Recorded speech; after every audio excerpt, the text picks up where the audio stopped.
用简单的食材让你们吃得更健康。大家好，我是小青。天气干燥，容易上火，特别是肺热、咳嗽不舒服等等。今天呢，我就教大家一款鱼签饼。鱼签呢入肺经，可以清肺热、降肺气，并且它的种子呢还有润肺止咳、清热化痰的作用。下面呢，我就教大家做一下。今天我们准备的食材有鸡蛋3个，鱼签150克。大家看一下，这个是清洗过的，现在吃正好，过几天吃的话都有点老了。盆中打入3个鸡蛋，加入适量的盐，然后给它打散，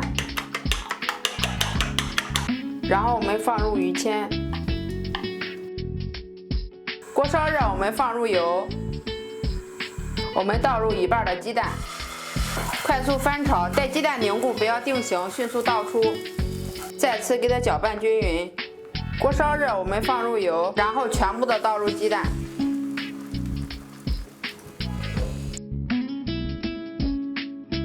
一面煎至金黄，我们给它翻个面。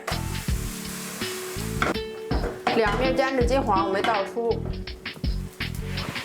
现在我们这款香喷喷的饼呢就做好了，有需要的朋友呢不妨在家做一下，特别的简单。今天我们这期视频呢就到这儿了，想了解更多健康知识，点击关注，谢谢大家，我们下期再见。